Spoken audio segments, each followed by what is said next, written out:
You know what? He's really got the gist of it. You know what I find interesting. Yeah, you know what I find interesting. You both talked about being protected, but then when we spoke about you going to certain places and putting yourself in certain dangers, you wasn't worried about being protected then. So I don't go clubbing festival. Okay. I go out for drinks and I go like places with my friends. Yeah. But for instance, if my man didn't want, like, I go out because I work Sunday to Thursday and I'm stuck in a house from Sunday to Thursday, can't leave. So on the weekend I like to go out and let my hair down. But if I had a partner and he didn't want me to go out with my friends, I'd go out with him. Like, it doesn't okay, bother so me. we're gonna move different. that. But the reason why I say it is because you spoke about protection. I don't want to be out in a restaurant and a man says something and he can't handle it, and that's perfectly fine.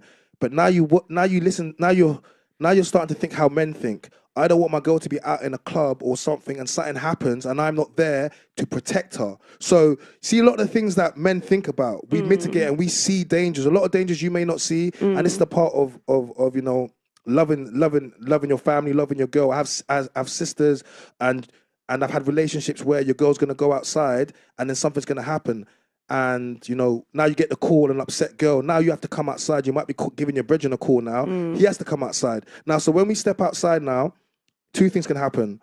Well, more than two things can happen. But now I'm putting my safety at jeopardy because I'm about to go into a scenario which I don't know because something can have happened to you. And on top of that, I'm potentially putting my freedom on the line as well. So these are two scenarios that have happened all because potentially you went into somewhere where you didn't have to go. And that's not stopping you from going out. It's just when we say, when your man asks you certain things, these are the things that we think of. So you already likened it to being at a restaurant and my man's there to protect me in case someone disrespects me. But if your man's not there, this is how we think. What if someone disrespects her then? So I just want you to think about that a little bit. I feel like just to add to that point, as well, is that you have the expectation for the man to protect you. That's got to be a man that you listen to. Because why is the guy going to be willing to do all of these things to protect someone that when he says something, she won't even listen to him?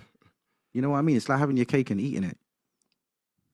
And the guy's willing to do a lot more for a girl that he knows will listen to him when he says something, you know? Facts. Like anything. Like if you like there's so much power in femininity. Like, do you know how mad it is? Like, you women sometimes don't understand how much power that you have. Like, just by listening and just by actually just saying, you know, actually I agree. Oh, you're like, oh, she listens to me. Oh, she's a winner. Let me go and do something nice for her. Just something as simple as that. But so instead, you want to battle, and we're like, oh, no, actually, gonna go cheat on her. Nah, joking.